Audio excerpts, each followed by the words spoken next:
The London season has ruined women for less than a careless word. When Lady Margaret Crowley allowed herself to hope, she had no idea how publicly that hope would be taken from her, or how spectacularly society would one day be proven wrong. The London season of 1816 was meant to be unremarkable for Lady Margaret Crowley. She entered it with no illusions of triumph, only the quiet hope that she might at last be seen.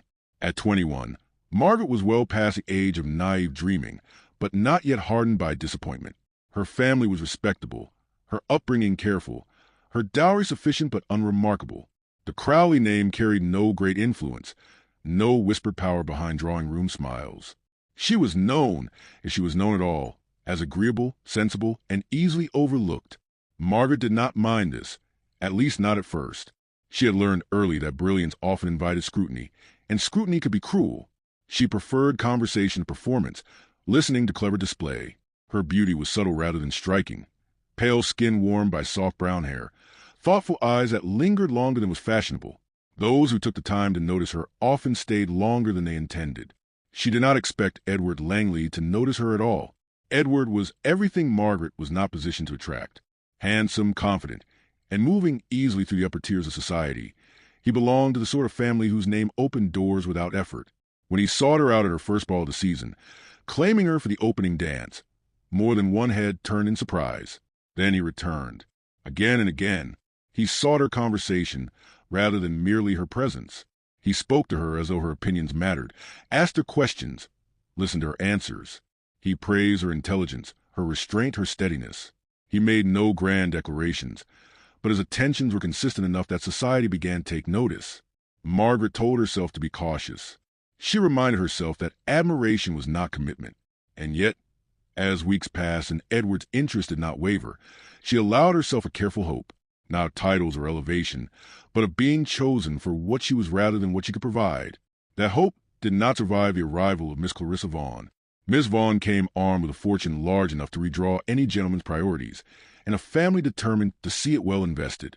She was beautiful in the manner society rewarded, confident, radiant, impossible to ignore. Margaret noticed Edward notice her, and she knew, with a sinking certainty, that the season had shifted. The change was swift. Invitations ceased. Conversations shortened. By the time Edward approached Margaret again, it was not in private, but at the edge of a crowded ballroom where retreat was impossible. His words were carefully chosen, regretful, reasonable. Duty, family expectations, practical necessity.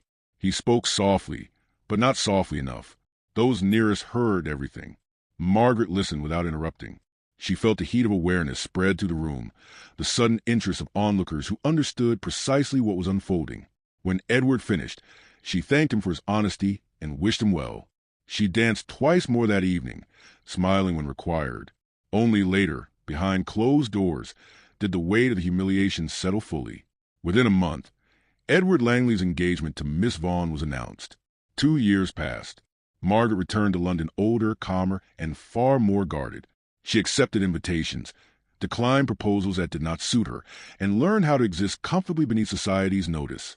By the time whispers began again, they were no longer about promise, but about absence.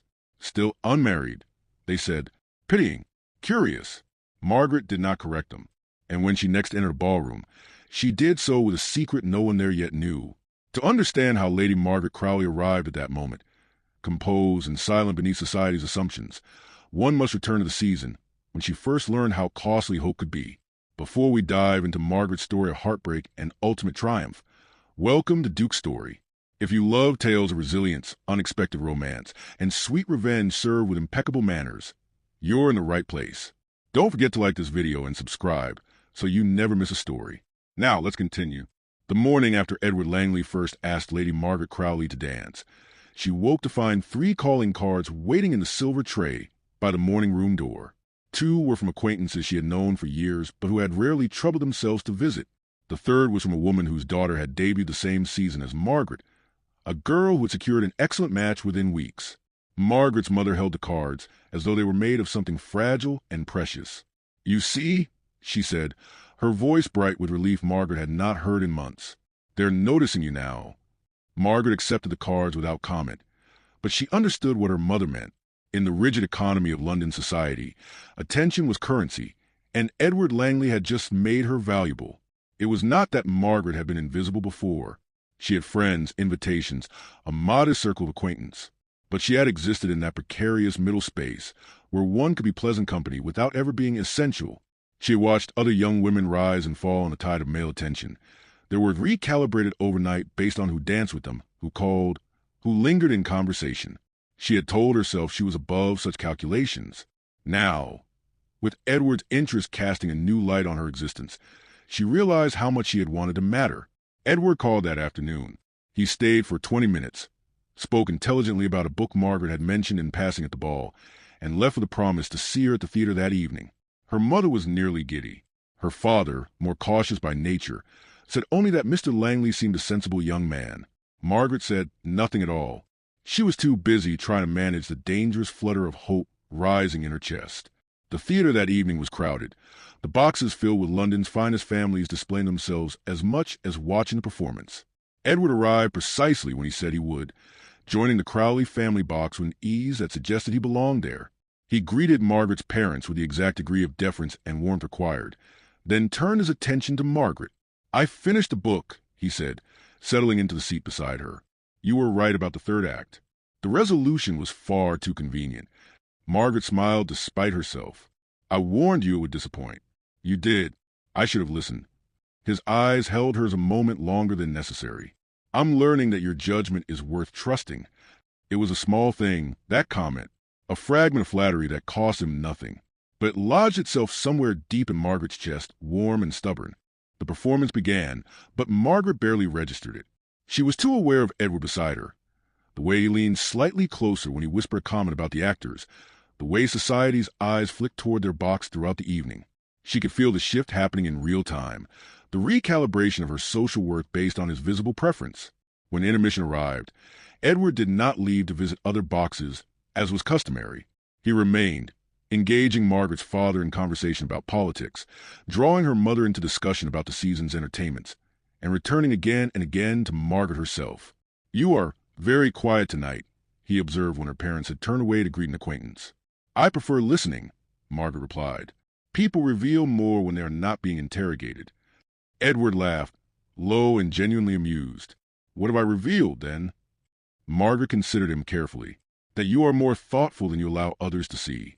That you dislike pretension but tolerate it when necessary. That you have ambitions but have not yet decided which ones to pursue." For a moment, Edward's practiced charm faltered, replaced by something sharper and more genuine. "You see a great deal. Only what people show me. Then I must be careless around you." "Or comfortable," Margaret suggested. Edward's expression softened. "Yes, that too." The moment stretched between them, delicate and weighted with possibility. Then the curtain rose for the second act, and the spell broke. But it had been enough. Margaret left the theater that night knowing that something had shifted, that Edward Langley was not merely performing interest, but genuinely intrigued. She told herself not to hope too much, but hope, once given permission, is difficult to contain. The weeks that followed settled into a pattern that felt almost inevitable. Edward called regularly. He sent books he thought she would enjoy, with notes tucked inside, discussing particular passages. He arranged for them to be seated near each other at dinners. He danced with her at every ball. Not only the opening dance, but often a second, a public declaration that could not be misinterpreted. Society responded accordingly. Invitations increased. Conversations lingered. Margaret found herself included in gatherings she would never have been considered for before. Mothers who had barely acknowledged her now smiled warmly. Young women who had dismissed her as unremarkable now sought her opinion. It should have felt like triumph. Instead, Margaret felt the weight of precariousness. She had not changed. She was still the same woman she had been at the season's start, with the same modest dowry and unremarkable connections. The only difference was Edward's attention, and if that attention wavered, all of this borrowed status would evaporate as quickly as it had appeared. She tried to explain this to her closest friend, Lady Catherine Winters, one afternoon over tea. "You worry too much," Catherine said, stirring sugar into her cup with deliberate slowness. "Mr. Langley's interest is obvious to everyone." "Interest is not commitment," Margaret replied. "No, but it is the beginning of commitment." Catherine set down her spoon and regarded Margaret seriously. He would not be so public with his attentions if he did not intend something permanent. A man of his standing cannot afford to trifle with a respectable woman's reputation. Margaret wanted to believe her. She wanted to trust in the logic of social expectations, in the unspoken rules that govern courtship. But something in her remained cautious, a small voice that warned her not to mistake performance for promise. Has he said anything directly? Catherine pressed. About the future? He speaks of it generally, what he hopes to accomplish, where he sees himself in 5 years. He includes me in those conversations, but he has not made any explicit declaration. Men rarely do until they are certain, Catherine said. But Margaret, everyone can see where this is leading. Even my mother has remarked on it, and she notices nothing unless it involves scandal or extremely good matches. Margaret smiled faintly. Then I suppose I should feel reassured. You should feel triumphant, Catherine corrected. This season could have gone very differently for you. Instead, you have captured the attention of one of London's most eligible gentlemen. That is not nothing. No, Margaret thought. It was not nothing. But neither was it everything, and the distinction mattered more than Catherine seemed to understand. That evening, at yet another ball, Edward found Margaret on the terrace where she had stepped out for air. The ballroom had been stifling, too many bodies in too small a space, the air thick with perfume and ambition. Escaping? Edward asked, joining her at the stone balustrade. Briefly, Margaret glanced back toward the light and noise. It becomes overwhelming. Yes. Edward was quiet for a moment, his profile sharp against the darkness beyond. I sometimes think we spend an entire season performing for an audience that does not actually care about any of us as individuals. Margaret turned to look at him more fully. It was the most unguarded thing she had heard him say. Then why participate? Because the alternative is irrelevance. Edward's voice was matter-of-fact, neither bitter nor resigned. My family expects me to make an advantageous match. Society expects me to be charming and appropriate. I expect myself to secure a future that allows me some degree of autonomy and comfort. None of that happens by withdrawing. So we perform, Margaret said quietly. So we perform.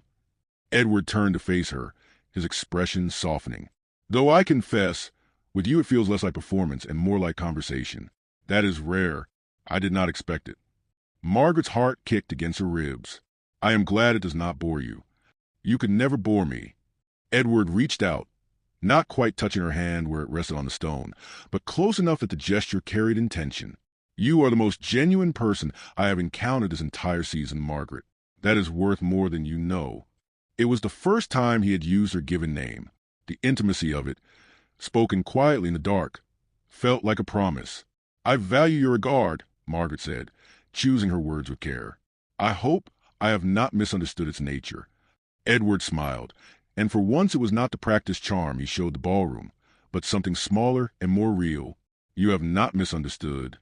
They stood there together in the relative privacy of the terrace, the sounds of the ball muted behind them, and Margaret allowed herself to believe that perhaps, finally, she had been chosen not for what she could offer, but for who she was. It was the last uncomplicated moment of happiness she would have that season. Miss Clarissa Vaughan arrived in London 3 days later. Margaret heard about her before she saw her. Catherine mentioned her over tea, relating gossip passed from her mother, who had it from a friend who had encountered the Vaughan family at a dinner party. £30,000, Catherine said, her eyes wide with the audacity of the sum. Can you imagine? And connections to half the peerage besides. Her uncle is the Earl of Pemberton. I imagine she will have no shortage of suitors, Margaret replied, trying to keep her voice neutral. Oh, none at all. Apparently she is beautiful too. Dark hair, striking features, impeccable French. My mother says she will be the sensation of the season. Margaret felt something cold settle in her stomach. Then we shall all have to admire her. She did not have to wait long. Miss Vaughan made her debut at the Heroine ball 2 nights later, and the effect was exactly as dramatic as predicted. Clarissa Vaughan was not merely beautiful. She was luminous in a way that made other women seem faded by comparison. She moved through the ballroom with the confidence of someone who had never doubted her welcome anywhere. Men gravitated toward her, as though pulled by an invisible force. Women watched with expressions ranging from admiration to barely concealed envy. Margaret watched too, from the safer distance of the room's periphery, and knew with sinking certainty that something fundamental had just shifted. Edward noticed Miss Vaughan immediately. Margaret saw it happen, saw the way his attention sharpened when Miss Vaughan entered, the way his gaze followed her progress through the room. She told herself it meant nothing. Every man there was looking at Miss Vaughan. It would have been strange if Edward had not. But when Edward excused himself from their conversation moments later and did not return for 20 minutes, Margaret understood that this was different. She tried to rationalize it. Edward had commitments, social obligations. He could not spend the entire evening with her. She had no claim on his time or attention. They were not engaged. He had made no promises. And yet, when she finally saw him again, standing in animated conversation with Miss Vaughn near the refreshment table, laughing at something the heiress had said, Margaret felt the first fractured lines of doubt begin to spread. She is rather overwhelming, is she not? Catherine appeared at Margaret's elbow, following her gaze. She has certainly noticed, Margaret replied carefully. Every unmarried man in London will be at her door tomorrow. Catherine squeezed Margaret's arm gently. But Mr. Langley has already made his preferences clear. You have nothing to worry about. Margaret wanted to believe her. She reminded herself of everything Edward had said, of the weeks of consistent attention, of the quiet moment on the terrace when he had used her given name with such deliberate intimacy. But she could not ignore what she was seeing now. Edward's body language had changed. Where he had been careful and measured with Margaret, he was animated with Miss Vaughn, leaning in to catch her words, responding with a sort of effortless charm that came easily to him when he wanted something. Margaret recognized it because she had been the recipient of that charm herself. Not so long ago. The evening continued, each moment stretching longer than the last. Edward danced with Miss Vaughn. He danced with other ladies, including Margaret. But the quality of his attention had altered in ways she could feel even if she could not name them precisely. He was present but distracted, polite but no longer wholly engaged. When he returned her to her mother after their dance, he did not linger as he usually did. "Thank you for the dance, Lady Margaret," he said, the formality of her title feeling like a sudden distance. "Of course." Margaret kept her voice steady. "I hope you enjoy the rest of your evening." He smiled, already looking past her toward the crowd. "And you as well." Then he was gone, absorbed back into the glittering throng, and Margaret was left with the uncomfortable certainty that something irrevocable had just occurred. The next 3 weeks unfolded with a slow, terrible inevitability. Edward did not stop calling on Margaret entirely, but his visits became shorter, less frequent, tinged with distraction he barely bothered to conceal. He sent no more books. He did not seek her out at gatherings with the same determination. When they did speak, his attention wandered, pulled toward whatever corner of the room Miss Vaughn happened to occupy.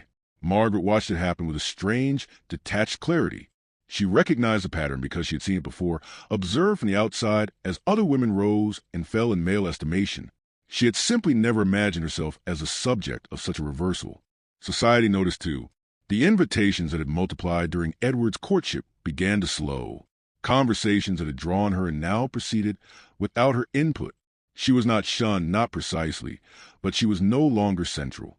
The light that had briefly illuminated her was moving elsewhere, following Edward's attention toward the more compelling figure of Clarissa Vaughn.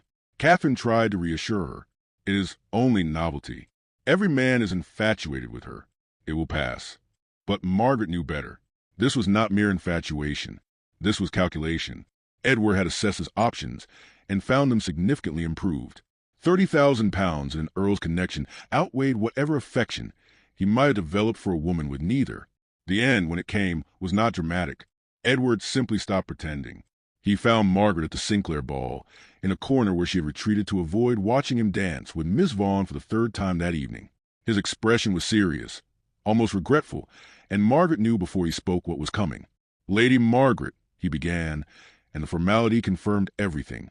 "I hoped I might have a word." "Of course." Margaret kept her hands folded, her expression composed. Around them, the ballroom continued its elaborate performance, but she could feel attention beginning to turn toward them, society's predatory instinct for drama sharpening. Edward glanced around, clearly aware of their audience, but proceeding anyway. Perhaps he thought public accountability would soften the blow. Perhaps he simply did not care enough to seek privacy. "I want to be honest with you," he said, his voice low but not low enough. "These past weeks have required me to consider my circumstances more carefully than I had previously. My family's expectations, the practical necessities of my position." Margaret said nothing. She simply waited, giving him nothing to work with, no visible emotion to salve his conscience. Edward shifted slightly, discomfited by her silence. "You have been a dear friend to me. Your intelligence and conversation have been invaluable, but I must think of my future in practical terms. I am sure you understand." "I understand perfectly," Margaret said quietly. Each word cost her, but she delivered them without faltering. "You need not explain further. I do not wish to cause you pain." Edward's expression twisted into something that might have been genuine regret, or might simply have been discomfort at being cast as the villain. "I hold you in the highest regard." "Then we part as friends," Margaret replied, offering him an escape she did not feel. "I wish you every happiness, Mr. Langley." It was a graceful exit line, and Edward seized it gratefully. He thanked her for her understanding, expressed hope that they would remain cordial, and excused himself with visible relief. Margaret remained where she was, aware of the eyes on her, the whispers beginning to circulate. She had been dismissed publicly enough that there could be no pretending otherwise. Tomorrow, all of London would know that Edward Langley had withdrawn his attentions in favor of the Vaughan heiress. Catherine found her moments later, face tight with fury. "He is a coward and a fool." "He is practical," Margaret corrected, her voice hollow. "We were foolish to think otherwise." She stayed at the ball another hour, because leaving immediately would have suggested defeat. She danced when asked, conversed when approached, and smiled until her face ached with the effort. Only when she finally returned home, alone in her room with the door closed firmly against the world, did she allow herself to acknowledge the full weight of what had just occurred. She had not merely lost a suitor. She had lost a version of herself that had believed attention meant affection, that consistency implied commitment, that being chosen once meant being chosen permanently. She cried that night, not for Edward specifically, but for the naivety she could no longer afford. By morning, she had composed herself. By the end of the week, Edward's engagement to Clarissa Vaughan was announced. By the end of the season, Margaret had returned home with her parents, older and infinitely more guarded. She did not speak of Edward Langley again, but she did not forget what she had learned. Charm was conditional, attention was currency, and promises made with words alone were worth exactly nothing. 2 years later, when the Duke of Blackmore noticed her, Margaret had learned not to hope. She had learned to observe, to wait, to trust actions rather than declarations. And when he eventually made his extraordinarily unromantic proposal, she accepted it precisely because it promised nothing but honesty. The ballroom that had once humiliated her would see her again, but when she returned, she would do so with a secret no one had seen coming, and protection more absolute than Edward Langley's fleeting attentions could ever have provided. 2 years is enough time for society to forget a scandal that was never quite dramatic enough to be memorable. By the time Lady Margaret Crowley returned to London in the spring of 1818, the whispers about Edward Langley's swift affection had faded into the background noise of 100 other courtships, engagements, and disappointments. Margaret had faded too, at least in society's estimation. At 23, she occupied that peculiar space reserved for women who had neither secured a match nor entirely given up hope. She was invited to gatherings, but not pursued at them. She danced when asked, but was rarely asked first. She had become precisely what she had been before Edward's attention: respectable, agreeable, and easily overlooked. Margaret did not mind this as much as she once might have. The past 2 years had taught her that invisibility had its advantages. She could observe without being observed, listen without being interrogated, move through social spaces without the exhausting performance of availability. She had grown quieter, more self-contained. Where she had once offered opinions readily, she now waited to be asked. Where she had once hoped to be noticed, she now preferred the safety of the periphery. It was not bitterness that drove this change, but pragmatism. She had learned her value in society's eyes, and she had adjusted her expectations accordingly. Her parents worried, though they tried to hide it. Her mother still arranged invitations, still encouraged Margaret to make an effort with her appearance, still spoke hopefully of gentlemen who might be suitable. Her father had grown quieter on the subject, his expectations visibly diminished. Margaret understood what they did not say. At 23, with no prospects and a modest dowry, her options were narrowing. Soon, the invitations would stop coming altogether. Soon, she would transition from overlooked to forgotten, her name mentioned only in passing, as an example of a season that had promised much and delivered nothing. She had made her peace with this future, or at least, she had learned to carry it without visible complaint. The Duchess of Haverford's spring ball was the first significant event of the season, and Margaret attended without enthusiasm. Her mother had insisted, and Margaret had learned that resistance cost more than compliance. She wore a gown of pale blue silk, her hair arranged simply, her jewelry minimal. She looked respectable but unremarkable, exactly as she intended, The ballroom was crowded with familiar faces, the same families circulating through the same rituals they had performed for generations. Margaret greeted acquaintances with practiced politeness, accepted a dance from a pleasant but forgettable younger son, and retreated to the refreshment table when the opportunity arose. It was there, reaching for a glass of lemonade, that she first felt the weight of observation. Margaret had become attuned to the quality of attention over the past 2 years. She could distinguish between casual glances and deliberate scrutiny, between polite interest and something more calculated. This was neither casual nor polite. This was assessment, thorough and unhurried. She turned slowly, trying to identify the source, and found herself meeting the gaze of a man she recognized immediately, though they had never been introduced. Alexander Sinclair, the Duke of Blackmore. He stood near the ballroom's entrance, surrounded by the invisible buffer that extreme rank and power created. Other guests maintained a careful distance, approaching only when summoned, speaking only when addressed. The Duke was known for many things, none of them warm.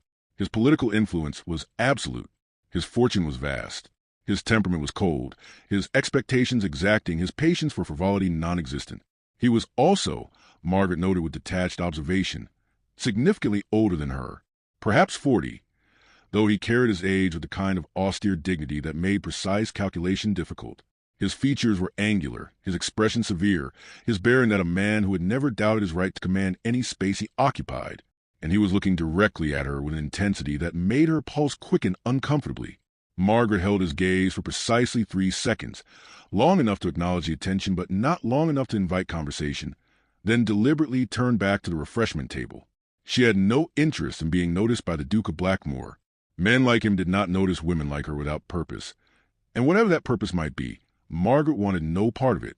She remained at the refreshment table longer than necessary, giving the Duke ample opportunity to lose interest and redirect his attention elsewhere.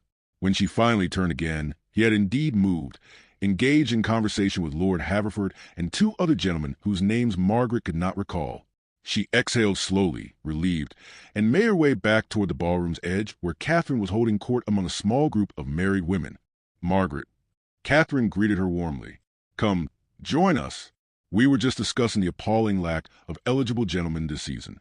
It is worse than last year, if such a thing is possible. Margaret smiled faintly. Perhaps they have all decided to pursue heiresses abroad, or they have decided to remain comfortably unmarried. Lady Pemberton, Catherine's sister-in-law, adjusted her shawl with a dismissive gesture. My brother claims he is far too busy with his estates to consider courtship. I suspect he simply prefers his own company to the exhausting business of pleasing a wife. The conversation continued in this vein, comfortable and familiar, and Margaret allowed herself to relax into it. This was safe territory, women she had known for years, topics that required no particular investment. She did not notice the Duke of Blackmore approaching until he was directly beside their small circle. The conversation died instantly. All 5 women turned toward him with expressions ranging from surprise to poorly concealed alarm. Dukes did not casually join groups of married women and spinsters at the edge of ballrooms. Dukes, particularly this Duke, moved through society with deliberate purpose, and his presence anywhere meant something. Lady Pemberton, the Duke said, his voice low and precise. I hope I am not interrupting. Of course not, Your Grace. Lady Pemberton had recovered her composure with admirable speed. We were merely discussing the season's offerings, or lack thereof. I see. The Duke's gaze moved briefly across the group before settling unmistakably on Margaret. Lady Margaret Crowley, I believe? Margaret's stomach dropped. Yes, Your Grace. I wonder if you might spare me a moment of your time. It was phrased as a question but delivered as a statement. Margaret understood immediately that refusal was not genuinely an option. One did not decline a Duke's request, particularly not in public, particularly not without excellent reason. Of course, Margaret replied, keeping her voice steady despite the rapid acceleration of her heartbeat. The Duke offered his arm with the sort of formal courtesy that suggested the gesture was ritual rather than warmth. Margaret placed her hand lightly on his sleeve and allowed herself to be guided away from the group. Acutely aware of the stunned silence she was leaving behind, he led her not onto the dance floor, but toward a quieter section of the ballroom where conversation was possible without shouting over the orchestra. They stopped near a window overlooking the garden, far enough from other guests to prevent eavesdropping, but visible enough to maintain propriety.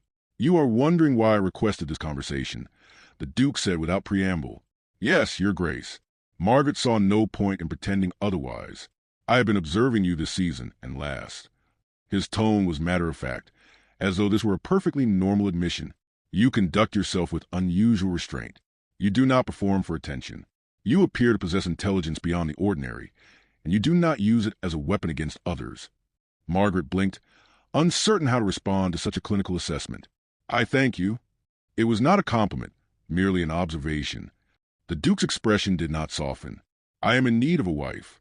I have specific requirements for the role. You meet them. I am proposing that we enter into a marriage arrangement. The world seemed to tilt slightly. Margaret stared at him, certain she had misheard. I beg your pardon? A marriage, the Duke repeated with the patience of someone explaining a simple concept to a slow student. Between yourself and myself, the arrangement would be mutually beneficial. You are asking me to marry you. Margaret's voice came out flat with disbelief. Now, at a ball, after a 3-minute conversation, I am informing you of my intention and inviting you to consider it, the Duke corrected. I do not expect an answer immediately, though I would appreciate a response within the week. Margaret took a breath, then another, trying to organize her thoughts into something resembling coherence. Your Grace, forgive me, but I do not understand. We have never been introduced. We have certainly never spoken before this moment. Why would you possibly? Because I am not interested in courtship, the Duke interrupted. I find the entire process tedious and inefficient. I require a duchess who can manage my households, represent my interests in society, and maintain appropriate discretion. I do not require affection, romance, or emotional theatrics. You strike me as a woman who would understand the value of such an arrangement. Because I am desperate? Margaret heard the edge in her own voice, but could not quite suppress it. Because my prospects are so limited that any offer, even one presented with all the warmth of a business transaction, must be considered a gift. The Duke's expression did not change, but something flickered in his eyes that might have been surprise. Because you are practical, because you have been poorly treated by society, and are therefore unlikely to harbor romantic illusions, because you appear to possess the intelligence to recognize that security and respect are more valuable than temporary passion. Margaret opened her mouth to respond, then closed it again. The assessment was brutal in its accuracy, and that somehow made it worse. He was right. She was practical. She had been poorly treated. She no longer harbored romantic illusions. The fact that it identified all of this from mere observation was both impressive and deeply unsettling. What exactly would this arrangement entail? She asked finally, deciding that if this conversation was happening, she might as well understand its full scope. Marriage, the Duke replied. Legal and binding. You would assume the title and responsibilities of Duchess of Blackmore. You would have full authority over household management across all my estates. You would appear with me at required social functions. You would have your own apartments, your own staff, and complete autonomy within the boundaries we establish. And in private? Margaret forced herself to ask, what would be expected of me? Civility, the Duke said, discretion, intelligent conversation when I require it, and solitude when I do not. I have heirs already through my brother's line. I do not require children, though I would not prohibit them if you desired them. The marriage bed would be at your discretion entirely. Margaret felt heat rise in her cheeks but refused to look away. You are offering me a marriage without expectation of intimacy. I am offering you a partnership without the pretense of romance, the Duke corrected. Intimacy may develop or it may not. I will not force the matter either direction. Why? The question emerged before Margaret could stop it. You are a duke. You could have anyone. Women with better connections, larger dowries, more beauty. Beauty is common. Intelligence is not. Genuine discretion is nearly impossible to find. The Duke's voice remained level, almost bored. I have observed enough of society to know that most women would accept my proposal for the title and wealth, then make my life intolerable with expectations I have no interest in meeting. You have been overlooked long enough to understand the value of what I am offering. You are clever enough to manage the role, and you are proud enough, I suspect, not to accept purely out of desperation. He paused, studying her with that same clinical intensity. I could be wrong. Perhaps you are holding out hope for a love match. Perhaps you believe some gentleman will eventually recognize your worth and offer you the romance you were denied. If that is the case, decline my proposal and accept my apology for wasting your time.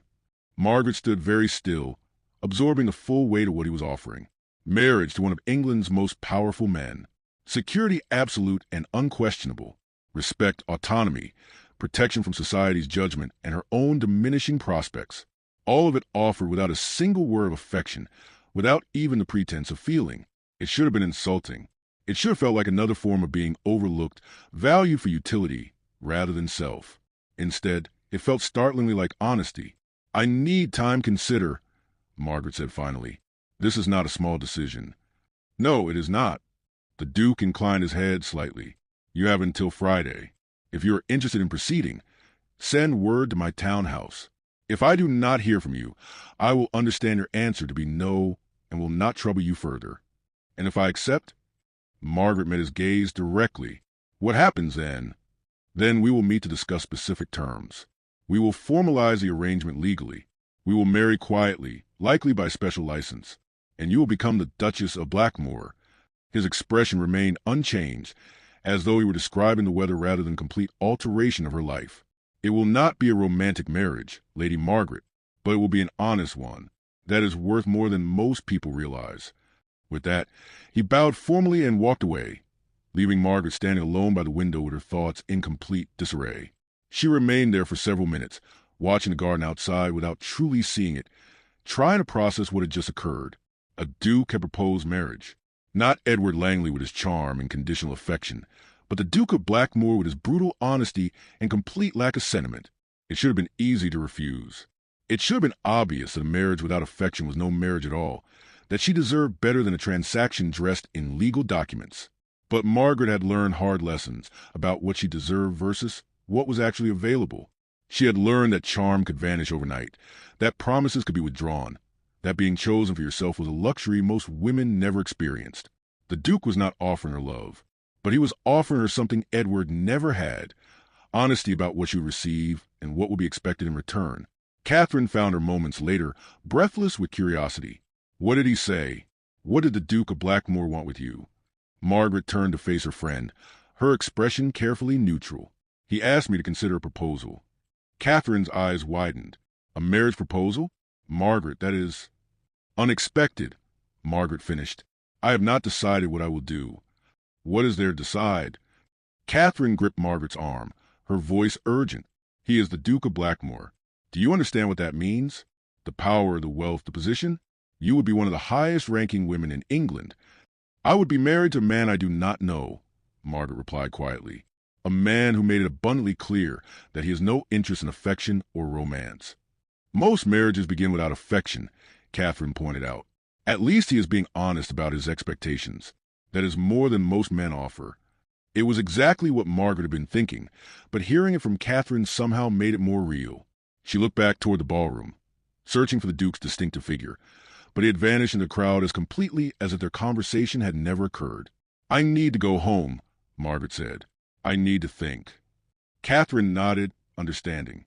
"Whatever you decide, I will support you. But Margaret, opportunities like this do not come twice." "No," Margaret thought as she collected her mother and made her excuses. They certainly did not. The carriage ride home was quiet. Her mother asked if she had enjoyed the evening. Margaret said it had been pleasant. Her father inquired whether she had danced. Margaret confirmed that she had. Once, neither pressed for details, and Margaret was grateful for the reprieve.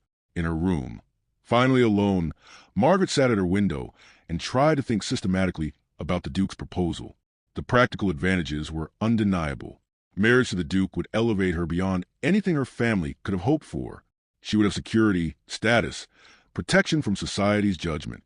She would never again have to endure the humiliation of being passed over, dismissed, or forgotten. Her parents would be relieved. Her sisters would benefit from the connection. Her own future would be absolutely secure.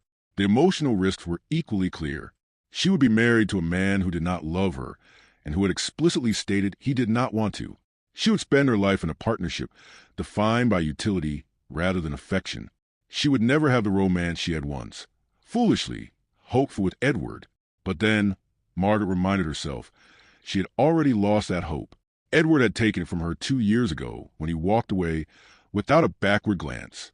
What the Duke was offering was not romance, but it was real, solid, honest. She thought about Edward, married now to Clarissa Vaughan, living precisely the advantageous life he had planned. She thought about how easily he had set her aside when something better appeared. She thought about his careful words, his practiced charm, his complete lack of genuine commitment beneath the performance. The Duke had offered no charm at all, but he had offered clarity. Margaret did not sleep well that night. She lay awake, turning the decision over in her mind from every angle, testing it for weaknesses, searching for hidden costs she might not have considered. By morning, she had not reached a conclusion. By afternoon, she was writing lists of advantages and disadvantages, trying to organize her thoughts into something resembling logic. By evening, she had given up on logic entirely and was simply sitting with the question itself. What did she want? Not what was practical, not what society would expect, not what her parents would prefer. What did Margaret Crowley actually want from her life? The answer, when it came, surprised her with its simplicity. She wanted to be chosen for who she was, not what she could provide. She wanted respect that did not disappear when something more attractive appeared. She wanted honesty, even when it was uncomfortable. She wanted a partnership that did not pretend to be something it was not. The Duke had offered her exactly that. No pretense, no performance, no promises he had no intention of keeping. It was not romantic, but it was real. On Thursday morning, 3 days after the Duke's proposal, Margaret sat down and wrote a carefully worded note requesting a meeting to discuss his offer in detail. She sealed it before she could reconsider, and had it delivered to the Duke's townhouse before noon.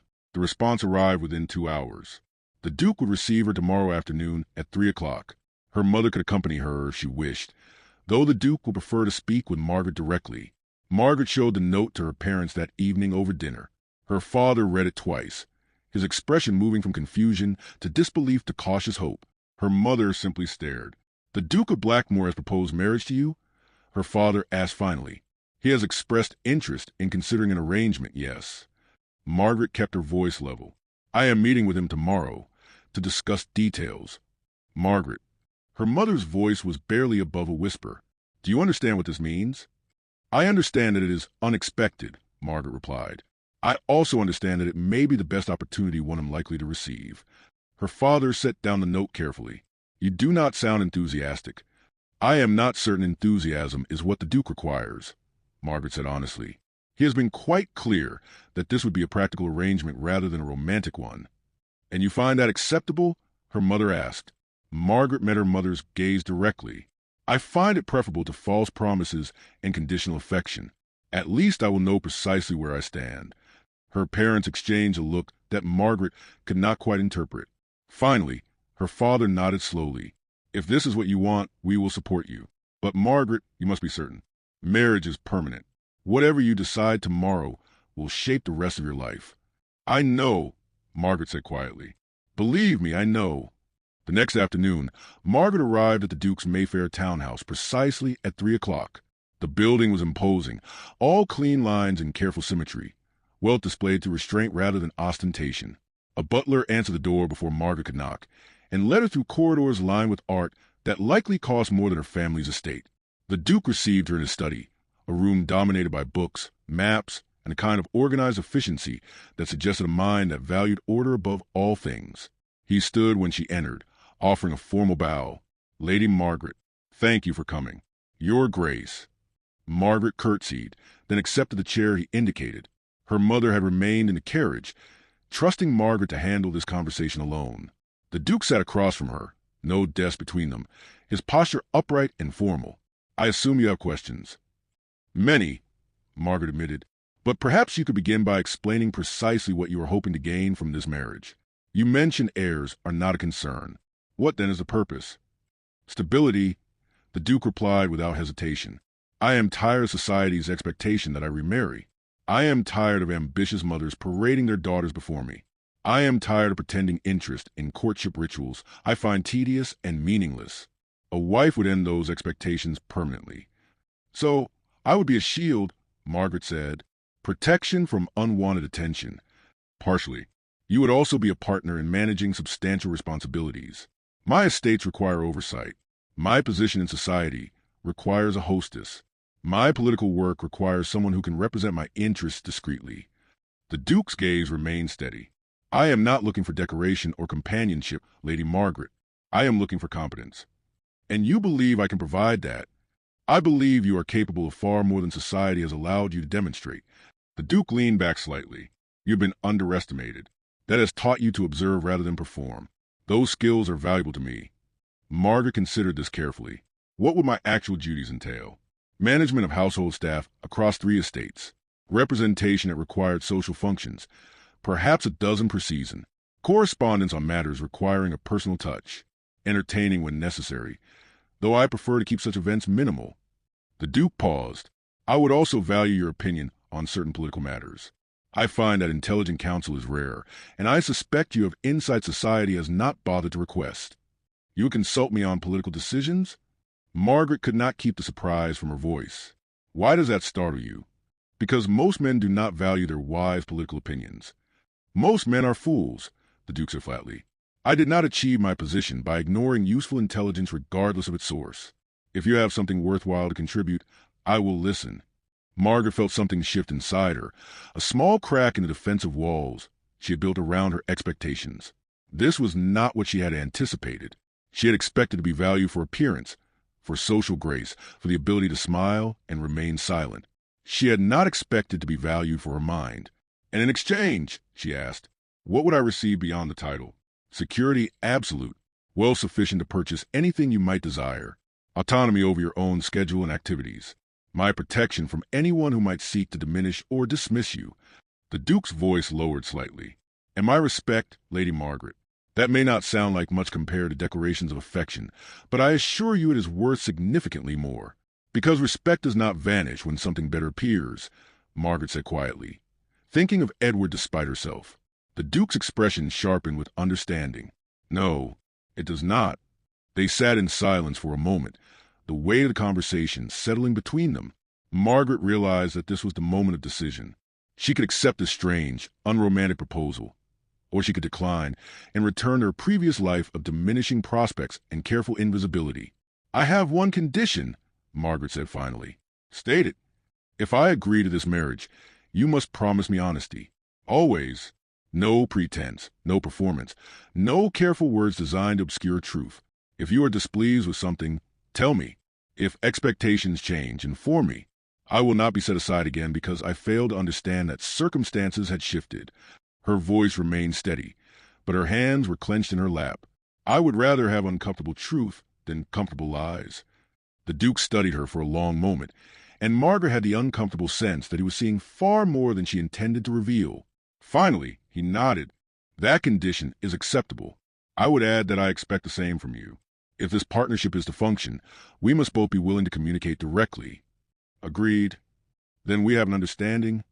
The Duke stood, extending his hand formally. Margaret rose as well, looking at his offered hand. This was it, the moment where everything changed, where she chose security over hope, honesty over romance, partnership over the possibility of being chosen for love. She thought of Edward, of the humiliation he had caused, of the careful way he had discarded her when something better appeared.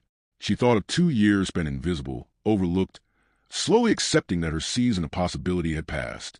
She thought of the Duke's blunt assessment, his refusal to pretend affection he did not feel, his clear-eyed understanding of exactly what he was offering and what he expected in return. It was not what she had once dreamed of, but it was real, and after everything, that mattered more than she had expected. Margaret placed her hand in his.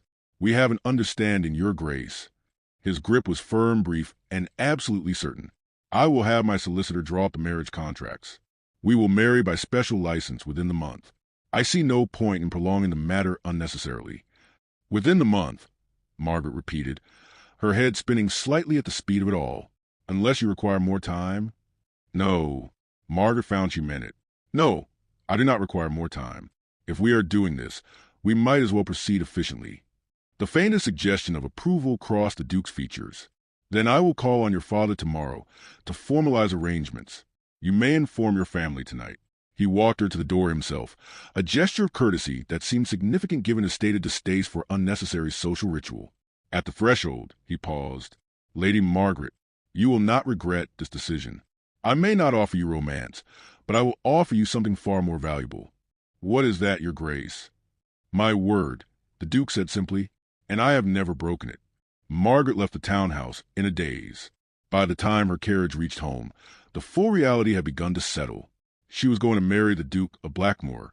In less than a month, she would be a duchess. Her life, which had seemed so firmly settled into quiet obscurity, was about to transform completely. Her mother was waiting when she arrived, anxiety written clearly across her features. "Well, I have accepted his proposal," Margaret said. "He will call on Father tomorrow to arrange details. We will be married within the month." Her mother sat down abruptly. "Within the month, Margaret, that is fast," Margaret finished. "Yes, the Duke does not believe in prolonging matters unnecessarily." "And you are certain?" Her mother's voice was gentle. "This is not simply because you fear other opportunities will not come?" Margaret considered the question honestly. "I am certain that this is the best decision I am likely to have the chance to make. The Duke has been honest about what he offers and what he expects. That is more than most women receive." Her mother studied her daughter's face for a long moment, then nodded slowly. "Then I hope you will be happy, my dear." "I think," Margaret said carefully, "that happiness may not be the correct expectation, but I believe I will be respected, and I have learned that may be worth more." The wedding took place 3 weeks later, in a small ceremony attended only by immediate family. The Duke had been true to his word about avoiding theatrical display. The ceremony was brief, the vows traditional, the entire event completed in less than an hour. When it was done, Margaret Crowley ceased to exist, and the Duchess of Blackmore took her place. That evening in the Duke's, in her townhouse, Margaret stood alone in her new apartments. They were beautiful, furnished with restrained elegance, every detail considered. Her own space, as promised, her own domain. The Duke had wished her good night after dinner, retired to his own rooms, and left her to adjust to her new circumstances in private. No demands, no expectations, nothing but the quiet space to absorb the magnitude of what had just occurred. Margaret walked to the window and looked out over London. Somewhere in this city, Edward Langley was living his comfortable life with his wealthy wife, probably not sparing a single thought for the woman he had once courted and then dismissed. He would learn of her marriage eventually. Society would ensure that. And when he did, Margaret wondered what he would think. Would he remember her at all? Would he calculate what he might have gained had he chosen differently? It did not matter. Margaret was no longer the woman who had hoped for his affection. She was a Duchess of Blackmore now, married to a man who valued her competence over her charm, her intelligence over her appearance, her honesty over any performance she might offer. It was not romantic, but standing in her elegant rooms with her new title and her unexpected future spreading before her, Margaret discovered something surprising. She was not disappointed. She was, for first time in years, genuinely curious about what came next. And when society next saw her, they would see her completely transformed. Not by love, but by something she was beginning to suspect might be more durable, a partnership built on truth rather than illusion. The real test would come when she and the Duke returned to society as husband and wife, when the world that had dismissed her saw her elevated beyond anything they had imagined possible, when Edward Langley saw exactly what, and whom, he had so carelessly set aside. Margaret smiled slightly at her reflection in the darkened window. That confrontation, she suspected, would be worth witnessing. The Duke and Duchess of Blackmore did not make a grand entrance into society. There was no elaborate announcement, no carefully orchestrated debut designed to maximize social impact. Instead, they simply appeared, as fact rather than spectacle, their marriage already complete by the time most of London realized it had occurred. The first whispers began quietly, passed between shocked matrons over morning tea, confirmed by gentlemen who had seen the marriage notice buried among other announcements in the Times. Lady Margaret Crowley, the unremarkable spinster who had been all but forgotten after her humiliation 2 years prior, had somehow married England's most powerful and feared Duke. Society's reaction was immediate and predictable. Disbelief gave way to frantic speculation. How had it happened? When had they even met? What could the Duke possibly have seen in her? The questions multiplied faster than answers could be invented, and by the time the Blackmores were expected to make their first public appearance, anticipation had reached a fever pitch. Margaret was aware of all of this. Of course. The Duke's staff kept him meticulously informed of society's currents, and he shared this intelligence with her over breakfast 3 days after their wedding. "They are speculating wildly," he observed, turning a page of his correspondence without apparent concern. "Lady Pemberton has apparently decided you must have secretly been my mistress for years. Lord Haversham believes I married you out of pity. Mrs. Dalton is convinced you somehow trapped me through manipulation." Margaret set down her teacup carefully. And does this concern you? Not remotely. The Duke glanced up, his expression neutral. Society will invent whatever narrative allows them to make sense of what they cannot understand. The truth, that I chose you deliberately for specific reasons, is apparently too straightforward to satisfy them. They cannot imagine you would choose me for myself, Margaret said quietly. Therefore, there must be some hidden explanation. Their failure of imagination is not your concern. The Duke returned to his letters. We will attend the Carmichael ball next week. Your presence as my Duchess will establish facts that speculation cannot alter. After that, society may think what it wishes. Margaret nodded, though her stomach tightened at the thought. The Carmichael ball was one of the season's premier events, attended by everyone of consequence. It would be her first appearance as the Duchess of Blackmore, and society would be watching every gesture, analyzing every word, searching for weakness or confirmation of their theories. She had a week to prepare. A week to transform herself from overlooked spinster to Duchess in truth, as well as title. The Duke's household staff approached this transformation with the efficiency of a military campaign. Margaret's lady's maid, Mrs. Carson, had served duchesses before and understood precisely what was required. New gowns were commissioned from London's finest modiste, each one designed to convey authority rather than desperate fashion consciousness. Jewels were selected from the Blackmore collection, pieces that spoke of generations of power rather than nouveau riche ostentation. You must look as though you have always belonged here, Mrs. Carson explained, arranging sapphires against Margaret's throat one afternoon. Not as though you were trying to prove yourself worthy, but as though your position is simply fact. Margaret studied her reflection in the mirror. The woman looking back was both familiar and strange. Still herself, but elevated, polished, presented with a confidence that felt simultaneously natural and entirely foreign. I do not know if I can carry this off, she admitted quietly. Mrs. Carson's expression softened slightly. You already have, Your Grace. You married the Duke. Everything else is merely demonstration of what is already true. The days leading up to the ball passed with surreal speed. Margaret spent her mornings learning the intricacies of managing the Duke's London household, her afternoons reviewing correspondence and preparing for her new social responsibilities, and her evenings in the Duke's company, discussing everything from politics to literature to the peculiarities of various aristocratic families. These evening conversations surprised Margaret more than anything else about her new life. The Duke, who had explicitly stated he wanted no romance, nevertheless seemed to value her company. He asked her opinions on matters she had never been consulted about before. He listened when she spoke, genuinely listened rather than waiting for his turn to talk. He challenged her assumptions and seemed pleased when she challenged his in return. It was not affection, precisely, but it was respect, consistent and undeniable. You seem thoughtful, the Duke observed one evening, for days before the ball. They were in his library, a room Margaret had quickly come to love for its comfortable silence and walls of books that invited exploration. I was considering the difference between being valued and being chosen, Margaret replied honestly. Edward valued certain things about me, my conversation, my restraint, but he did not choose me.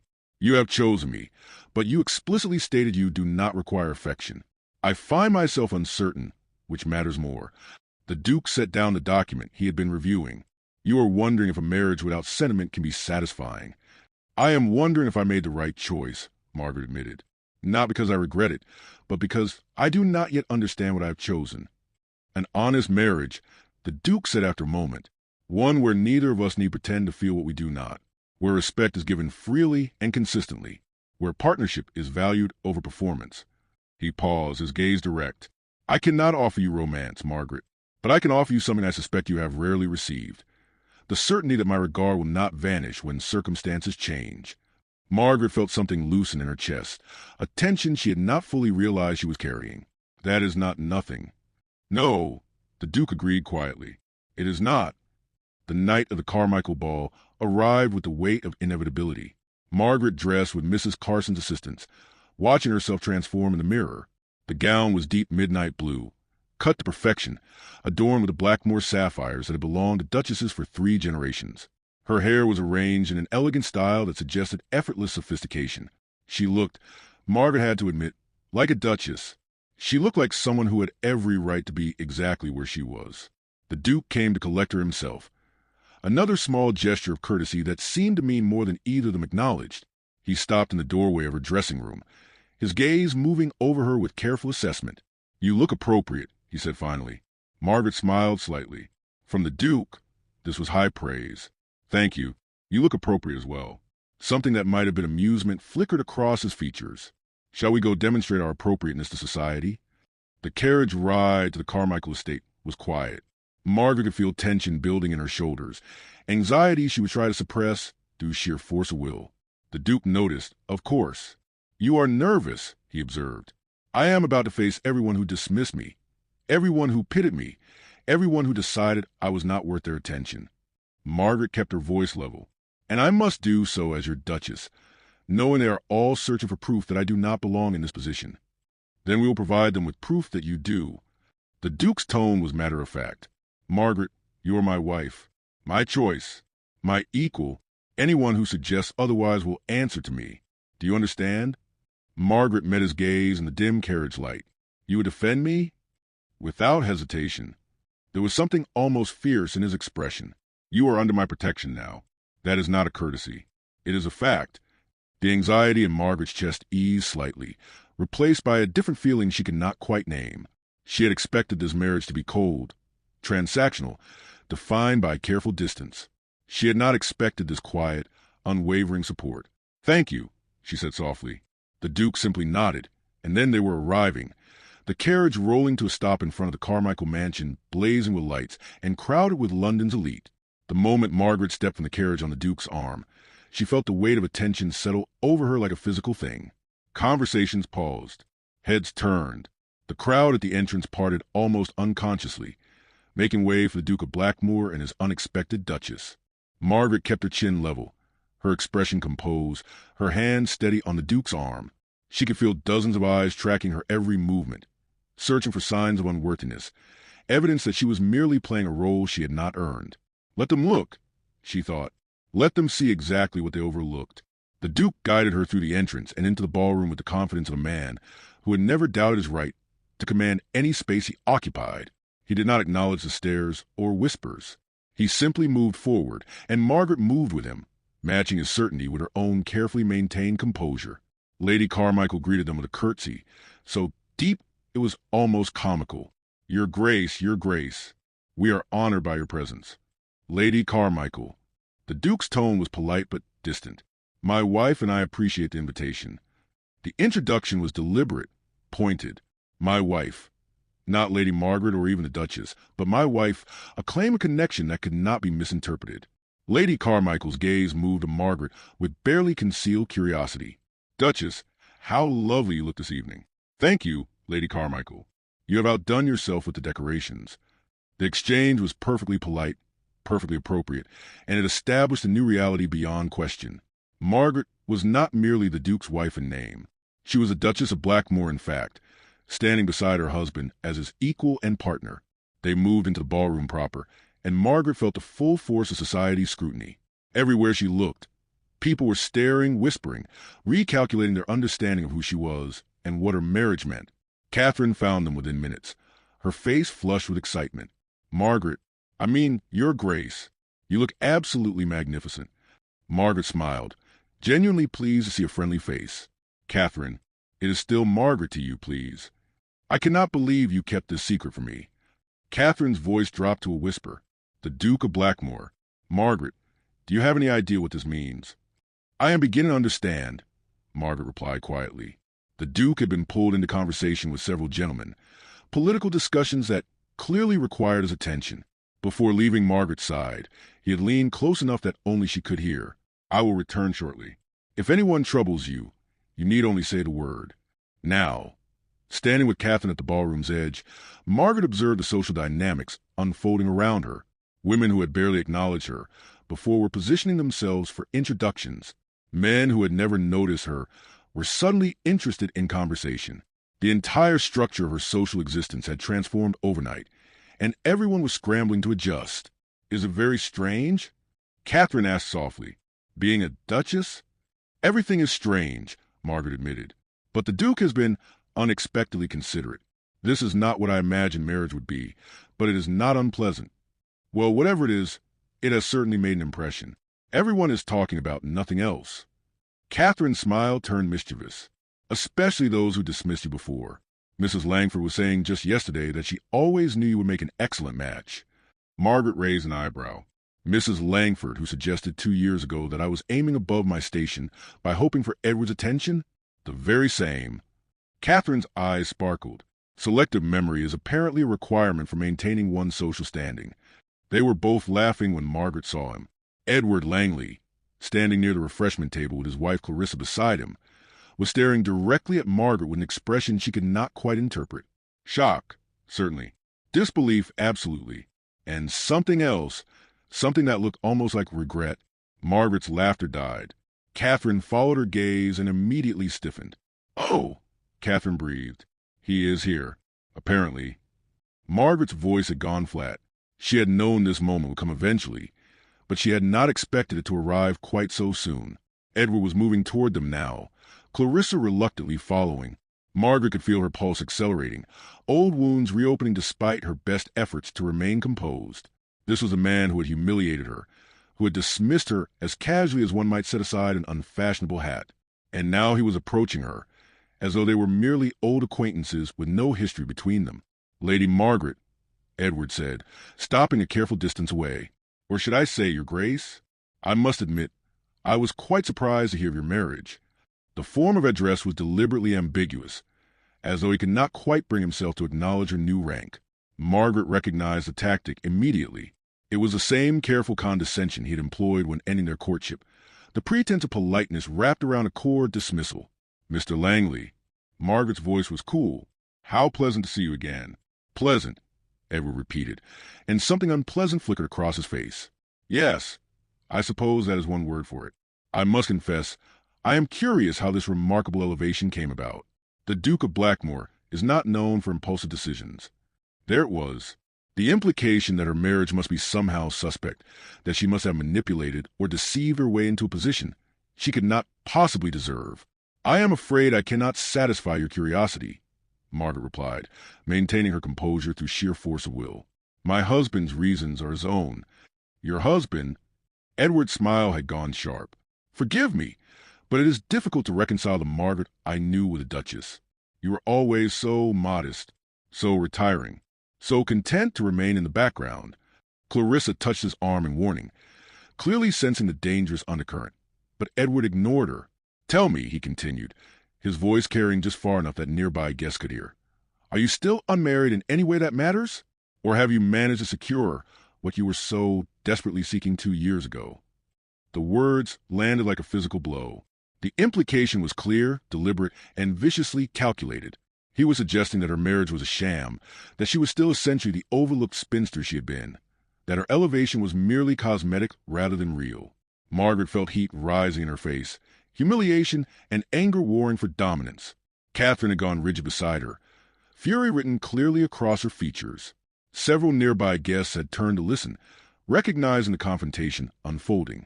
Margaret opened her mouth to respond, though she had no idea what she could possibly say that would salvage this moment, when a voice cut through the tension with absolute authority. "I believe you are addressing my wife, Langley." The Duke of Blackmore had materialized at Margaret's side with the predatory stillness of a wolf. His expression was perfectly neutral, his tone conversational, but something in his presence made Edward step back involuntarily. "Your Grace." Edward's confidence had evaporated, replaced by visible discomfort. "I was merely greeting Lady Margaret. The Duchess, an old acquaintance." "I see." The Duke's gaze was cold enough to freeze stone. "And your greeting included questioning the legitimacy of her position as my Duchess?" "I intended no disrespect," Edward began, but the Duke interrupted him with the casual dismissiveness of someone swatting away an insect. "You intended precisely that." The Duke placed his hand at Margaret's waist, a gesture of protection and possession that left no room for misinterpretation. "Allow me to clarify what appears to be a source of confusion. Lady Margaret Crowley is now Margaret Sinclair, Duchess of Blackmore. She is my wife in every sense of the word. She holds one of the highest ranks in this kingdom. She manages my households, represents my interests, and has my complete confidence and respect." The ballroom had gone almost silent now. Everyone within hearing distance frozen in place, witnesses to a social execution unfolding with surgical precision. "Furthermore," the Duke continued, his voice never rising but somehow carrying to every corner of the space, "she is under my protection. which means that anyone who seeks to diminish, dismiss, or disrespect her will answer to me personally. Am I making myself sufficiently clear, Langley? Edward had gone pale. Yes, Your Grace. Perfectly clear. I meant no offense. And yet offense was given. The Duke's expression did not change. I suggest you take more care with your words in the future. Not all mistakes can be overlooked. It was not merely a rebuke. It was a threat, delivered with the calm certainty of a man who possessed the power to destroy reputations, careers, and social standing with a single word. Edward understood this immediately. He bowed, mumbled an apology, and retreated with Clarissa in tow, both of them radiating humiliation. The silence in the ballroom stretched for another heartbeat. Then conversation resumed, slightly too loud, slightly too animated.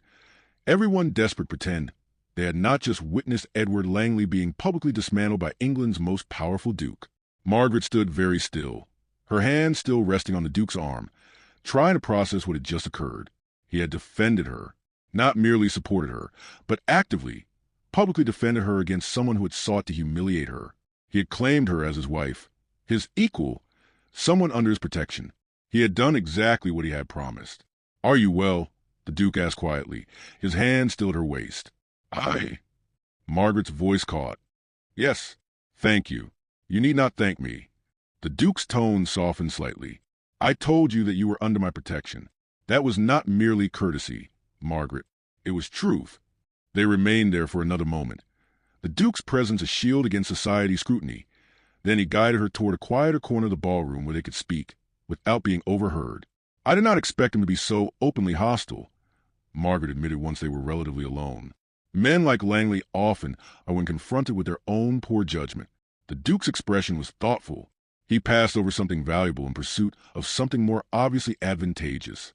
"Seeing you elevated beyond anything he could have offered must be deeply uncomfortable for him."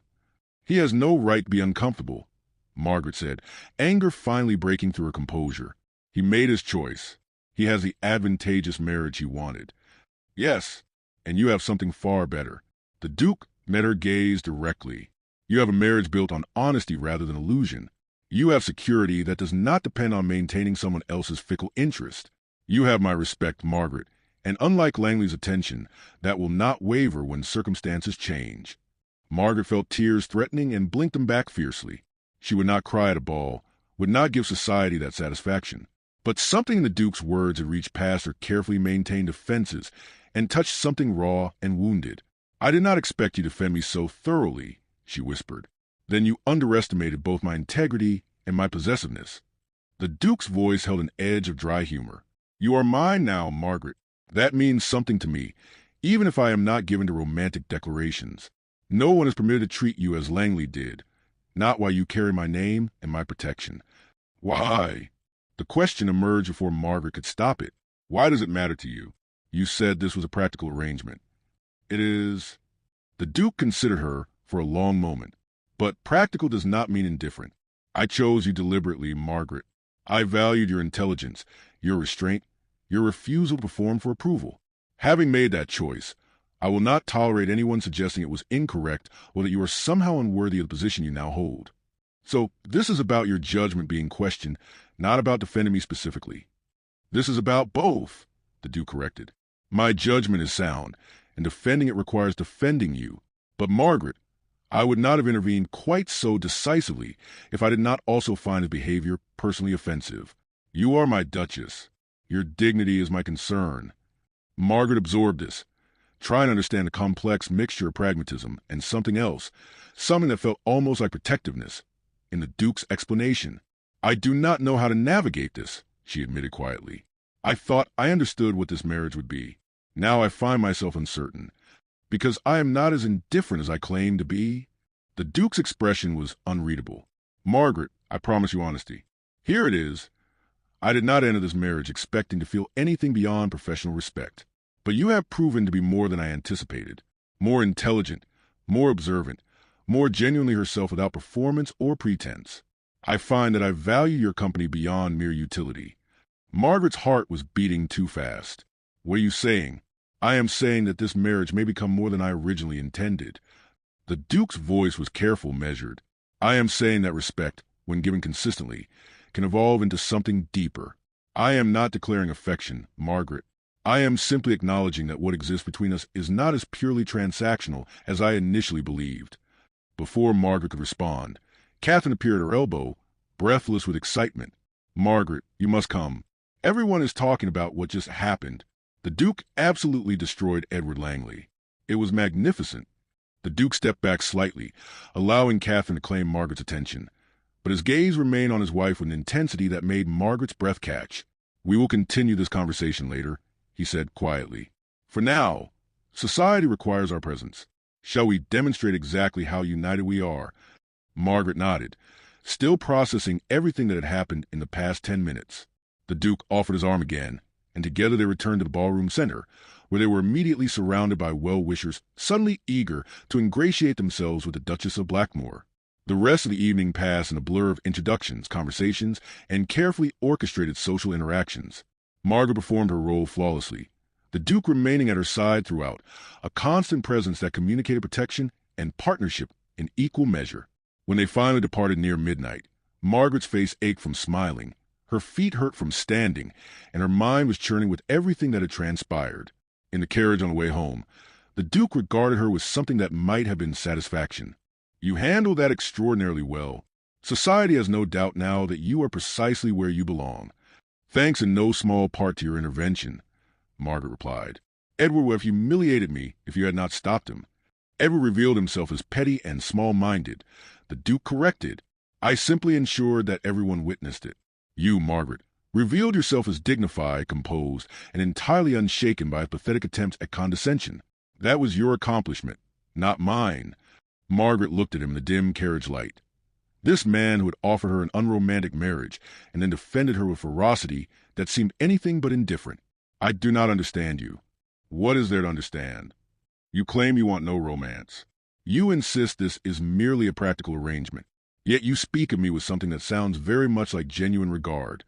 The Duke was quiet for a long moment.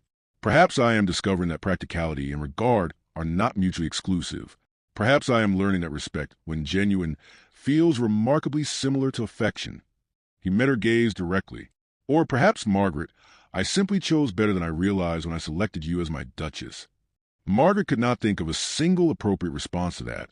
She simply sat in silence as the carriage carried them home, her hand resting on the seat between them, close enough to the Duke's that she could feel the warmth radiating from his skin. When they arrived home, the Duke escorted her to her apartments as he had every night since their wedding. But tonight, at her doorway, he paused. "What happened this evening was not what I expected when I proposed this marriage," he said quietly. "I did not anticipate defending you from former suitors. I did not anticipate feeling quite so satisfied by demolishing a man who dared to disrespect you." His expression was unreadable in the low light. "I am beginning to suspect that this arrangement may become far more complicated than either of you has intended. Is that a problem?" Margaret asked, her voice barely above a whisper. "I do not know yet." The Duke's hand moved, almost touching her face, then dropped back to his side. "But I think we should both be honest about what is developing between us, whatever that might be." "Honesty," Margaret echoed. "Yes, that is what we promised each other." "Then I will be honest now. I find myself reluctant to leave you each evening. I find your opinions valuable beyond their practical utility. I find that I think of you when you are not present, and I am coming to value your company above solitude." The Duke's voice was low, almost hesitant. "I do not know what to call that, but it is not indifference." Margaret felt something shift inside her chest, the final crumbling of the defensive walls she had built after Edward's betrayal. "I find that I look forward to our evenings together. I find your presence reassuring rather than merely tolerable. I find myself grateful for this marriage in ways that have nothing to do with security or status." The Duke smiled, a real smile that transformed his usually severe features. "Then we are both discovering that respect can be a foundation for something more substantial than either of us anticipated." He bowed formally, a gesture that somehow felt more intimate than any casual touch. "Good night, Margaret." "Good night, Alexander." It was the first time she had used his given name. The Duke's expression suggested he had noticed and approved. Margaret entered her apartments feeling as though the entire world had shifted on its axis. She had married a Duke to escape humiliation and secure her future. She had expected coldness, distance, a partnership without warmth. Instead, she found herself in a marriage that was becoming, slowly and against all expectation, Something real. Something that felt remarkably like what she had once hoped for with Edward, except built on honesty rather than illusion, on consistent respect rather than conditional charm. She thought of Edward's expression when the Duke had claimed her publicly, the shock and dawning realization that he had dismissed something valuable in pursuit of surface advantage. She thought of the Duke's unflinching defense, his absolute certainty that she belonged exactly where she was. She thought of the way her husband, and it was strange how easily that word came now, had looked at her in the carriage, as though he were seeing her clearly for the first time and approving of what he found. Margaret had entered this marriage expecting nothing beyond security and respect. Now, standing alone in her elegant rooms with her title secure and her future transformed, she found herself hoping for something more. And for the first time since Edward's betrayal, that hope did not feel dangerous. It felt like possibility. The ballroom reckoning had proven one thing absolutely. Margaret was no longer the overlooked spinster society had dismissed. She was a Duchess of Blackmore, chosen deliberately by a man who defended her without hesitation and valued her without performance. That was worth more than any romantic declaration Edward Langley could ever have offered. And it was, Margaret suspected, only the beginning. The weeks following the Carmichael ball settled into a pattern that surprised Margaret with its quiet contentment. Society had absorbed the reality of her marriage with varying degrees of grace, and she found herself navigating her new role with increasing confidence. The whispers had not entirely ceased, but they had lost their sharp edge of disbelief. She was a Duchess of Blackmore now, and even those who would dismiss her most thoroughly were forced to acknowledge it. What surprised Margaret more than society's acceptance, however, was a gradual transformation occurring within her marriage itself. The Duke, Alexander, as she had begun to think of him in private, had kept his promise of honesty, but that honesty had revealed layers neither of them had anticipated. Their evening conversations had deepened from polite exchanges to genuine dialogue. He consulted her on political matters with sincere interest in her perspective. She offered observations about society that he found unexpectedly valuable. They debated literature, discussed estate management, and discovered a compatibility of mind that went beyond mere civility. And slowly, almost imperceptibly, the careful distance they had maintained began to narrow. It began with small things. Alexander's hand lingering at her waist a moment longer than necessary when they entered a room together. Margaret's instinctive movement toward him in crowded spaces, seeking the shelter of his presence. The way their conversations extended later into the evening, neither quite willing to end the exchange and retreat to separate apartments. 1 month after the ball, Margaret found herself in the library at nearly midnight, reading by lamplight while rain drummed against the windows. She had thought herself alone until Alexander appeared in the doorway, still dressed from an evening meeting, his expression tired but not displeased. "I did not realize you were still awake," he said. "I cannot sleep." Margaret marked her place in the book. The rain is rather soothing, actually. Alexander crossed to the chair opposite hers, settling with the kind of comfortable ease that suggested he had no intention of leaving soon. "What are you reading?" "Poetry, which I realize is entirely impractical and probably ridiculous." "Why would it be ridiculous?" Alexander's tone was genuinely curious. "You are allowed to read for pleasure, Margaret. Your value to me does not depend on constant productivity." Margaret felt warmth spread through her chest at the casual affirmation. Edward used to mock my taste in poetry. He said it was sentimental nonsense. Edward was a fool. Alexander's voice held no particular heat, just statement of fact. Poetry requires intelligence to appreciate properly. That he could not see that tells me more about his limitations than yours. They sat in comfortable silence for a moment, the rain providing a gentle backdrop. Then Alexander spoke again, his voice quieter. "I have been thinking about what I said after the ball, about this marriage becoming more complicated than intended." Margaret's pulse quickened, and I believe I was not entirely honest, even then. Alexander met her gaze directly. "I told you I did not expect to feel anything beyond professional respect. That was true when I proposed. It has not remained true." Margaret set down her book with careful precision, her hands suddenly unsteady. "What are you saying, Alexander?" "I am saying that somewhere between our wedding and now, my regard for you has evolved into something I did not anticipate and do not entirely know how to name." He leaned forward slightly, his expression intent. "You challenge me intellectually. You surprise me with your observations. You have managed my households with competence that exceeds my expectations. But more than that, Margaret, I find myself attached to your company, to your presence, to you. Attached, Margaret repeated, testing the word. It is not the word I would have chosen 6 months ago, Alexander admitted. I would have said I wanted a practical partnership, nothing more. But the truth is that I look forward to seeing you each day. I am pleased when you seek my opinion. I am proud when society sees you as my duchess. These feelings are not merely satisfaction at a successful arrangement. They are personal, specific to you. Margaret felt tears threatening and blinked them back. I thought this would be cold, a marriage of convenience and nothing more. So did I. Alexander's voice was soft. I was wrong. Or perhaps we both were. Perhaps respect and compatibility, when genuine, naturally evolve into something deeper. I was so afraid, Margaret whispered. After Edward, I was so afraid to hope for anything real. When you proposed, I told myself I could accept a marriage without affection, because at least it would be honest. At least I would not be disappointed again. And now I find that I have somehow arrived at affection anyway. Margaret's voice was steadier now, not despite the honesty, but because of it. You have been exactly what you promised to be, Alexander. You have respected me consistently. You have protected me without hesitation. You have valued my mind and my company. How could I not develop genuine feeling for you? Alexander stood slowly, crossing the small distance between them. He extended his hand, and Margaret took it, allowing him to draw her to her feet. They stood close enough that she could feel the warmth radiating from him, see the silver threading through his dark hair, notice the fine lines at the corners of his eyes that deepened when he almost smiled. I need you to understand something, Alexander said quietly. When I defended you at the ball, it was not merely about protecting my choice or maintaining my dignity. It was personal. Seeing Langley attempt to diminish you made me genuinely angry. The thought that anyone would treat you with such disrespect was intolerable to me. Because I am your duchess?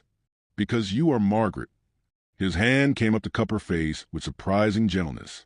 The title matters to society. To me, what matters is the woman who wears it. You could have no title at all, and I would still find you remarkable. I would still want your company. I would still defend you without hesitation. Margaret's breath caught. Alexander, I am not skilled at romantic declarations, he continued. I am better with facts and feelings, with strategy than sentiment. But the fact is that I have come to care for you deeply. The fact is that this marriage has become far more important to me than any practical arrangement could be. The fact is that somewhere along the way, I stopped thinking of you as my duchess and started thinking of you simply as mine. Yours, Margaret echoed, and something in her chest loosened completely, the last defensive barrier finally crumbling. Yes, I find I rather like being yours. Alexander smiled then, genuinely smiled, and it transformed his entire face. Then we have both discovered that an honest marriage can become something far more valuable than either of us dared hope. He kissed her then, gently and without hurry, a question asked and answered in the same gesture. Margaret responded without hesitation, her hands rising to rest against his chest, feeling the steady beat of his heart beneath her palms. When they finally drew apart, Alexander rested his forehead against hers. I should let you sleep. Stay, Margaret said softly. Just a while longer. I am not ready for this evening to end. So he stayed, and they talked until the rain ceased and dawn began to lighten the sky.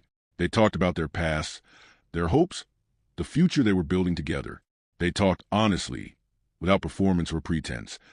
Two people who had entered an arrangement and discovered a partnership worth far more than either had anticipated. The weeks that followed brought a deepening of everything that had been tentatively established that rainy night. Alexander began spending more time in Margaret's company by obvious choice rather than social obligation. Margaret found herself seeking his opinion not because it was expected, but because she genuinely valued his perspective. The marriage that had begun as transaction evolved into genuine partnership, and partnership gradually transformed into something unmistakably like love. Society noticed, of course.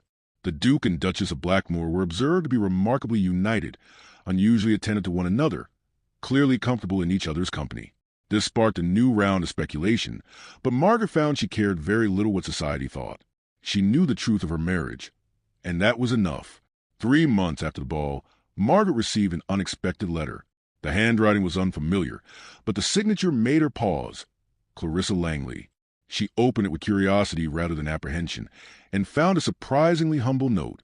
Clarissa apologized for Edward's behavior at the ball, explaining that it had become increasingly difficult since witnessing Margaret's elevation. She did not excuse his conduct, but she wanted Margaret to know that she understood what was to be underestimated and dismissed. Margaret read the letter twice, considering whether to respond. Finally, she penned a brief but cordial reply, acknowledging the apology and wishing Clarissa well. There was no need for ongoing correspondence, but neither was there value in maintaining hostility. Margaret had moved so far beyond Edward's orbit that his opinions and behavior no longer had power to wound her. She showed the exchange to Alexander that evening. He read both letters carefully, then looked at her with approval. "You are remarkably generous." "I am remarkably content," Margaret corrected. "It is easy to be generous when one has everything one needs." "And do you?" Alexander set aside the letters. "Have everything you need?" Margaret considered the question seriously. "I have security. I have respect. I have a partnership that challenges and satisfies me intellectually. I have someone who defends me without hesitation and values me without condition." She paused, meeting his gaze. "And I have something I did not expect to find again, the ability to trust completely." Alexander's expression softened. "That means more to me than you know. Trust, once broken, is difficult to rebuild." "Yes, but you have never given me reason to doubt you, Alexander. Not once. Even when you thought this marriage would be purely practical, you kept every promise you made. How could I not trust you?" "I love you," Alexander said suddenly, as though the words had escaped despite his intention to contain them. "I did not plan to. I told myself I would not. But I do. I love your intelligence, your dignity, your quiet strength. I love the way you observe before speaking, the way you challenge my assumptions, the way you have made yourself a home in my life without demanding I change who I am." He paused, vulnerability clear in his expression. "I love you, Margaret, and I am not certain when it happened, but I am entirely certain of the fact." Margaret felt tears spill over, but they were tears of joy rather than sorrow. "I love you too. I did not think I could, after Edward. I thought I had lost the capacity for that kind of feeling. But you have shown me that love built on honesty and respect is infinitely more valuable than passion built on illusion." Alexander crossed to her, pulling her into an embrace that felt like coming home. "We have rather spectacularly failed at maintaining a practical arrangement." Margaret laughed against his chest. "Catastrophically failed. What will society think?" "Society," Alexander said firmly, "can think whatever it wishes. I care only what you think." "I think," Margaret said, pulling back to look at him, "that I made the best decision of my life when I accepted your proposal. I think this marriage has given me everything I did not know I needed. I think we have built something remarkable together." "So do I." Alexander kissed her forehead gently. "So do I." The months continued to unfold with deepening happiness. Margaret grew into her role as Duchess with confidence born of genuine competence and Alexander's unwavering support. She managed his estates with skill, represented his interests with intelligence, and proved herself invaluable in ways that went far beyond what either had initially anticipated. But more than that, she had become his partner in the truest sense. They consulted each other on decisions, supported each other through challenges, and found genuine joy in each other's company. The marriage that had begun without romance had become the most romantic thing Margaret had ever experienced, precisely because it was built on foundation that could not crumble: mutual respect, consistent honesty, and deliberate choice. She occasionally saw Edward and Clarissa at various social functions. Edward no longer attempted conversation, and Margaret felt only distant pity for him. He had chosen wealth and connections over genuine compatibility, and she could see in his careful formality with Clarissa that he had gained everything he wanted except contentment. She, meanwhile, had gained everything she needed and discovered happiness in the process. One evening, nearly 6 months after their wedding, Margaret and Alexander stood together at a ball, watching the dancers swirl past. Alexander's arm was around her waist, a gesture of affection he no longer bothered to restrain in public. "Do you ever regret it?" Alexander asked quietly. "Accepting my proposal? I gave you so little romance, so much brutal honesty." Margaret turned to look at him. This man who had offered her an unromantic marriage and then loved her with a depth that exceeded any declaration Edward could have made. "Never. Not once. You gave me exactly what I needed. Truth. Everything else followed naturally." "I am grateful," Alexander said simply, "for your acceptance, for your partnership, for you, as am I." Margaret smiled. Who would have thought that the most practical arrangement could become the most profound love? "Anyone with sense," Alexander replied, pulling her closer. "After all, what is more romantic than being chosen deliberately, loved consistently, and valued completely?" Margaret had no answer to that, because he was absolutely right. She had been chosen not for what she could provide, but for who she was. She had been loved not despite her practicality, but because of it. She had been valued not for surface charm, but for genuine substance. Edward had taught her what conditional affection looked like. Alexander had shown her what real love felt like, steady, honest, and absolutely certain. The ballroom that had once witnessed her humiliation now saw her triumph, not because she had gained a title, but because she had found a partner who would never set her aside, never dismiss her worth, never make her question her value. She had married a duke who wanted no romance and discovered a husband who loved her more deeply than romance ever promised. That, Margaret reflected as Alexander guided her onto the dance floor, was worth more than all the charm in England. She was no longer Lady Margaret Crowley, overlooked and dismissed. She was Margaret Sinclair, Duchess of Blackmore, deeply loved and absolutely certain of her place in the world. And when society looked at her now, they saw not a woman who had been fortunate, but a woman who had chosen wisely and been chosen in return. That made all the difference.